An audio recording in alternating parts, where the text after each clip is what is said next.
Napanatili ni Bagyong Jenny ang kanyang lakas. Ngayon po ay taglay dito ang maximum sustained winds na 155 kilometers per hour near the center at gust na sa pagbugso ng hangin umabot po sa 190 kilometers per hour. At base sa ating analysis kanina, as of 4 p.m. huling namataan ang kanyang mata sa layong 325 kilometers, silangan po yan ng Itbayat, Batanes. At ang kanyang movement mabagal pa rin ho ito ngayon, moving north-northwest o hilagang kanluran at 10 kilometers per hour. Kaugnay dyan ang signal number 2 nakataas pa rin ngayon sa probinsya ng Batanes, habang ang signal number 1 naman ay nakataas pa rin sa Cagayan kasama na ang Babuyan Islands, northern and eastern portions ng Isabela, sa Apayao, northeastern portion ng Abra at maging sa northern portion ng Kalinga at sa Ilocos Norte. Uulitin po natin, signal number 2 po sa Batanes, habang signal number 1 sa Cagayan kasama ang Babuyan Islands, northern and eastern portions ng Isabela, Apayao, northeastern portion ng Abra, northern portion ng Kalinga at maging sa Ilocos Norte. Sa mga nabanggit nating lugar, doble ingat ang ating abiso lalong-lalo na sa ating mga kababayan doon dahil sila po ang makaramdam ng impact o direktang epekto nitong bagyong si Jenny doon po sa mga lugar na ito. So as much as possible, we're hoping na by this time ay prepared na po.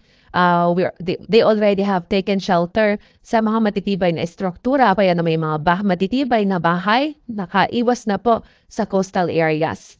Samantala, bukod po dito kay Bagyong Jenny, ay may southwest monsoon o habagat pa po itayong minamonitor. At itong southwest monsoon, ito po ang nakakaapekto dito po sa natitirang bahagi ng Luzon at maging sa Western Visayas. Yan po yung nagdudulot ng pagulan, maulap na kalamitan, at mga pagulan sa malaking bahagi ng Luzon at ng Visayas sa ngayon maliban po dito sa trough ni Jenny.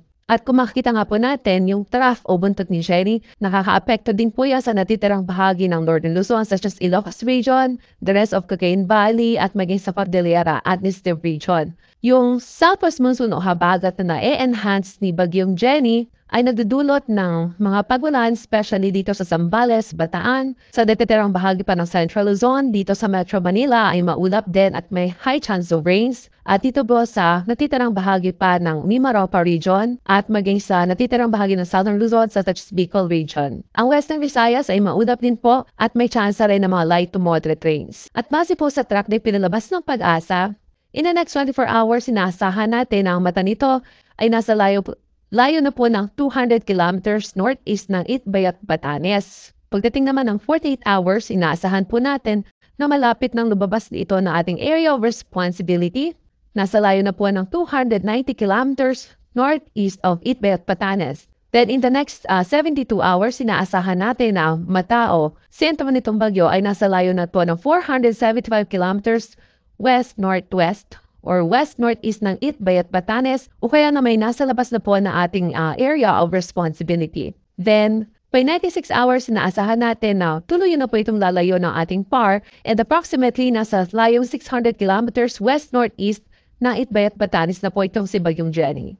Para naman sa heavy rainfall forecast po natin, inaasahan po natin na dahil sa Bagyong Jenny, yung 50 to 100 millimeters of rainfall ay posible po sa Batanes at Babuyan Islands. Then, tomorrow noon hanggang Thursday noon, posible ang 50 to 100 millimeters of rains sa Babuyan Islands at northern portion ng Ilocos Norte.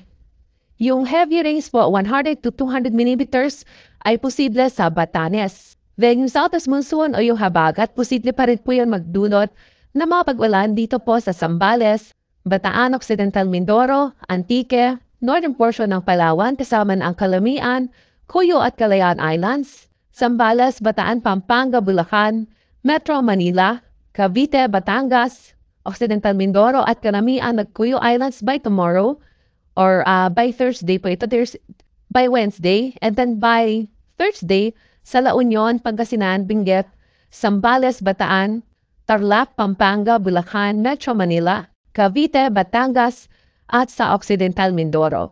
Asahan din natin dahil sa southwest monsoon o habagat, posible ang gusty condition sa Aurora, sa Bataan, Bulacan, Metro Manila, Calabarzon, Mimaropa, Bicol Region, Western Visayas, and by tomorrow, sa Metro Manila, Bataan, southern portion ng Aurora, Calabarzon, Romblon, and most parts of Bicol Region. Then by Thursday, inaasahan natin Posible rin ang gusty conditions dito po sa Romblon, portions ng Calabarzon at Bicol Region.